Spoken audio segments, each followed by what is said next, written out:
Today we're going to talk about a concept that is very important for many of us who might find themselves on a spiritual journey, a personal growth journey, someone who is maybe engaging in like deep introspective work, maybe doing shadow work, maybe going on a deep healing journey. This concept is called the dark night of the soul. And the dark night of the soul is a concept that came up through something called Christian mysticism. The many monks way back when, I don't know when, but they came up with this understanding that we go through this period of deep sense of existential crisis, essentially, like a questioning of God and a questioning of like spirituality and questioning of like what's actually real, and is this actually real? What's my purpose in life? Does God exist? Does, all these different things. And I find that this actually shows up in modern day for so many of us, whether we find ourselves being spiritual or not, which I know if you're watching my channel, you most likely are in some sort of way. You have a personal sense of spirituality. The thing that's really important to understand when it comes to a dark night of the soul is that it's a time for deep introspection, where we might find ourselves in these deep, dark places of the life I've built for myself so far. Is that meaningful to me? Is it actually completely meaningless? Does this even matter? Do these material things that I've been caring so much about matter? Does this relationship matter? Does this work matter? This job matter? Right? It can feel really distressing and disorienting to be in the space of like suddenly being like, what the fuck is going on? And like, what's actually the meaning of all of this, right? And it's something that I want to talk about because I've recently found myself walking through something very similar. And it's something that I've been through several times before. I can maybe like 2 or 3 times, probably very, very, very clearly 2 times, where it was a dark space of being like totally questioning everything that was going on around me, everything that I had been doing, and this deep space of like, what the fuck is the meaning of this? For me, in my journey, I was deep in addictive habits when I was in my early 20s, and I see that as dark night of the soul came through one of my rock bottoms, as we would call it. And a rock bottom is where we're completely destroyed so much of our life, in a sense. And I don't mean, because you don't actually destroy your life when you go through something like that, because these are just calls for your awakening in a sense. But I was so deep dark in my addictions, and I had so many consequences from it, that it led me to this deep space of existential questioning and what is going on. And I've recently found myself kind of feeling the same, where it's like this questioning of like, what actually matters to me and what's actually the point of all of this? Like, do I like the work that I'm doing? Do I like the life that I've built for myself so far? And it's this deep kind of even dislike or dissatisfaction, and this feeling of like, what's actually the point? And this can feel super, super depressing and distressing. And I also just want to, coin the difference between a dark night of the soul and depression. So depression, if it's a clinical depression, if there's a diagnosis, that whatever, I'm not speaking to that right now. That there can be overlap between the two, but that is something, if you find yourself more on the depressive side and it's something that's a pattern over time for you, then that's something to take care of. The dark night of the soul is more of a kind of, it's a deep, dark place, but it's calling you to question your own sense of purpose. And there's a kind of, maybe even a deep kind of desire to find transformation through this space, right? So it's like, what questioning everything that's going on. Maybe all like old emotions of feeling helpless and hopeless and despair is coming up to the surface. And it's just asking to be seen and heard and felt, and to be with, to be felt fully, to be surrendered to, perhaps so that can release, and so that you can move through this space anew. Maybe you move through this space even with a deeper sense of knowledge of who you truly are and your true self, what like a renewed sense of purpose. But in order to get there, you actually do have to surrender to the process. And this is the thing too, this might have been triggered by something going on in your life. You might have lost a job. You might have become ill. You might have lost or a relationship has ended. Maybe someone passed away, right? These can be big triggers for us to go into this space of what's the point? Maybe questioning the existence of God or our spirituality, right? And go into the space of surrender. Just surrender. And in my experience, it is so important to, come out of the mind as much as possible. The mind's going to want to find all these different reasons for why things are bad or not working or things are meaningless. But come into the body as much as you can. Like, that's where the transformation is occurring, truly. Like the feeling of, for example, for my experience is like this feeling of hopelessness and helplessness. And the part of me that feels, and I'm pointing to it right now, it lives right here. The part of me that feels helpless, I have to feel it and be with it fully. And I can even recognize in my experience here that it is a sense that, or it's an emotion that feeling of negativity that I actually felt a lot while I was younger. And to me, this is just something that is there to be expressed so that it can be resolved. It's allowing itself to be seen right now. And I'm giving the space for that so that it can release and so that I can move through this space into a deeper alignment of who I am and what I'm here to do. What comes up for me is this, if you've heard of David Hawkins is a psychiatrist that talks about the map of consciousness.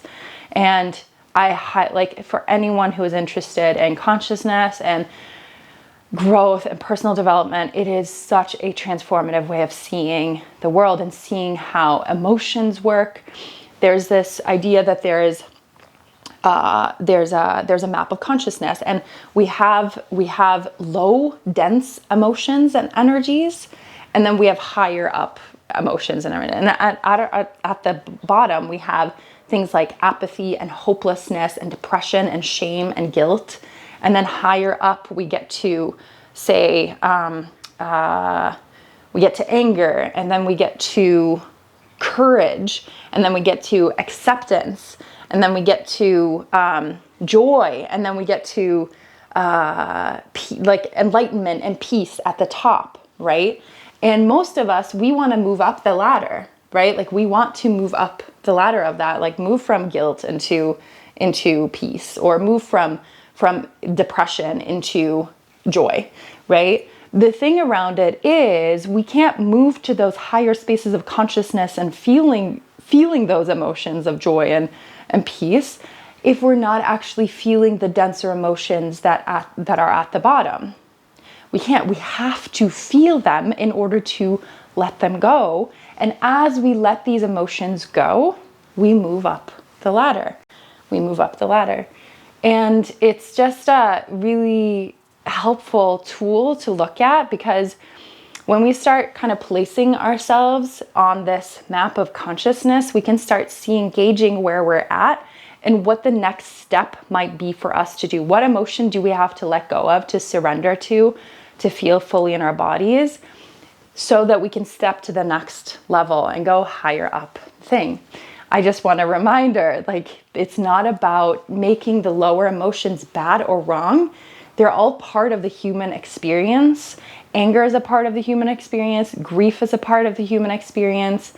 But if we're not feeling them and being with them in our bodies and letting our bodies digest and metabolize them through being present with them, then we're not going to move up.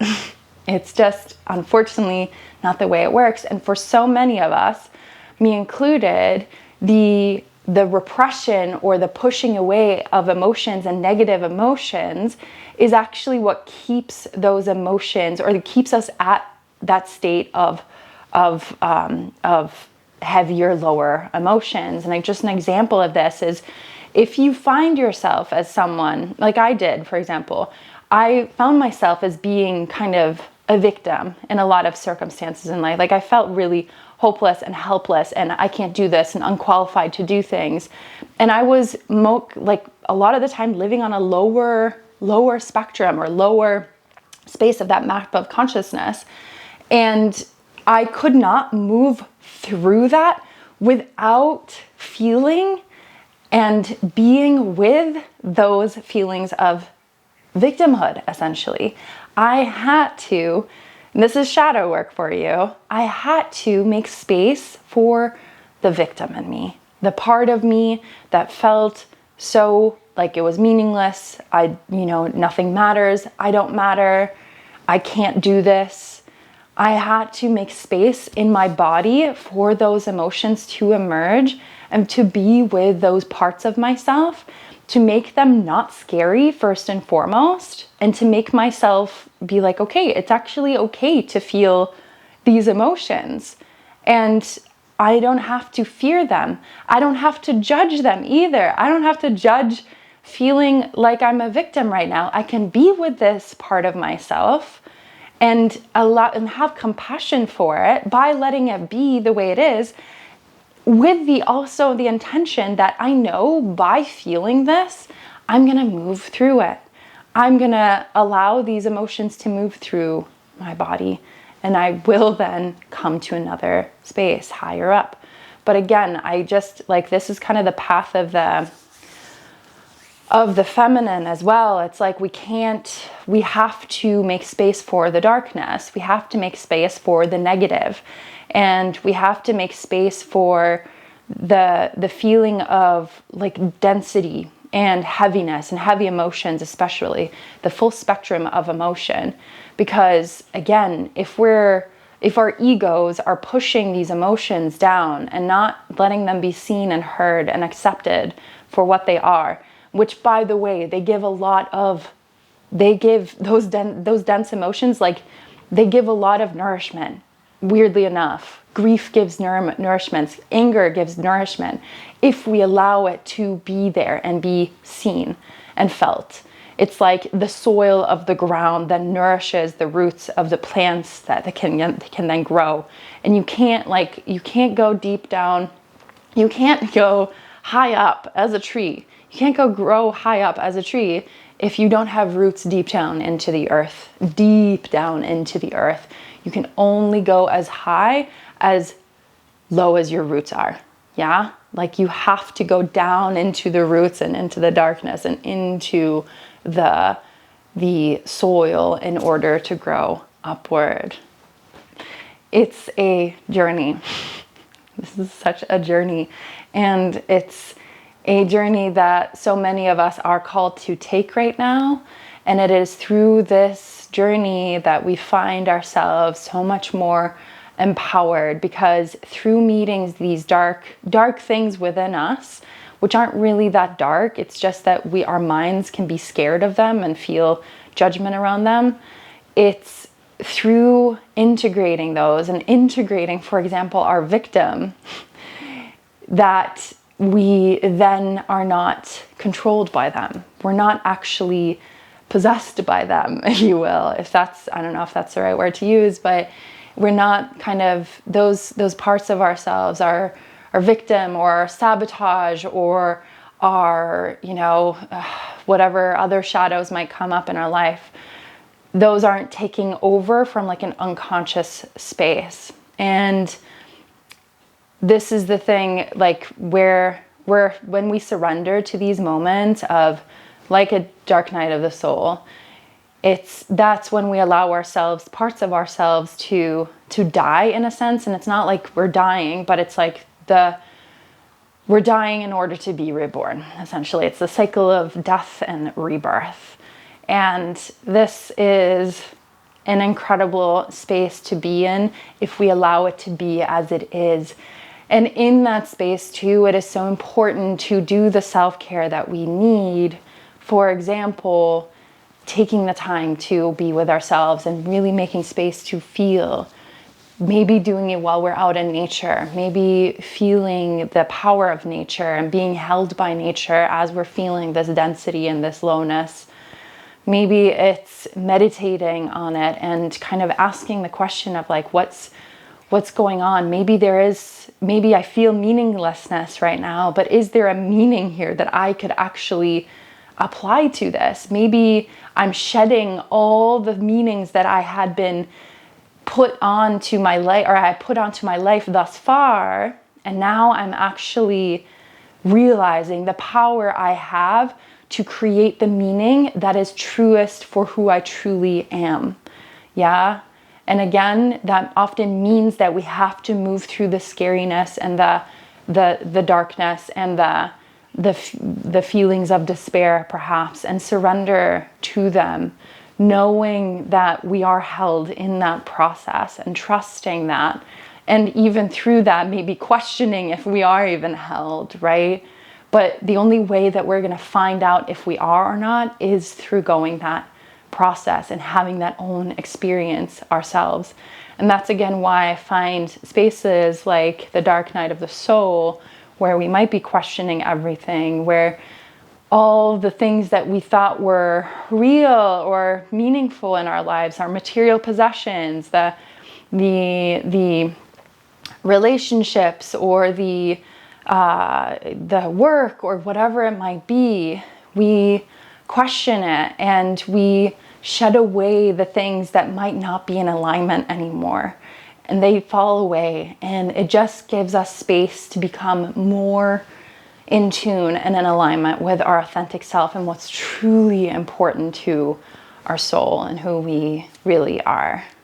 So I say this to say, let yourself go into these spaces.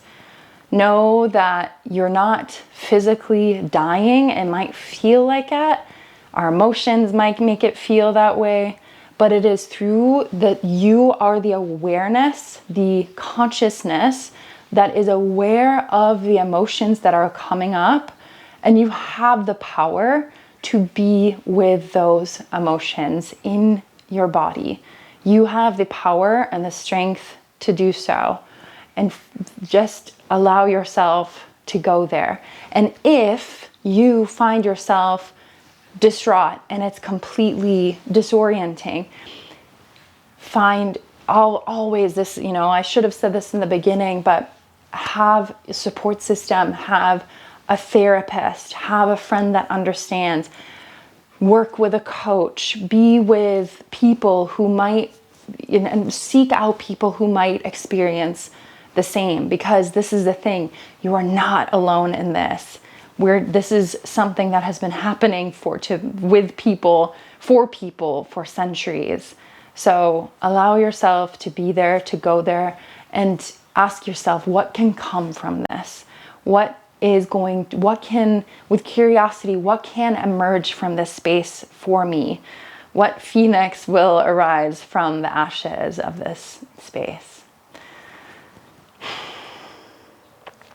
Sending you so much love, and wherever you're at on your journey, know that you're not alone, and take so much care. If you'd like to connect with me on social media, I'll put my information down there. If you're curious about work together, it's the same. It's all down there in the comments. Take so much care.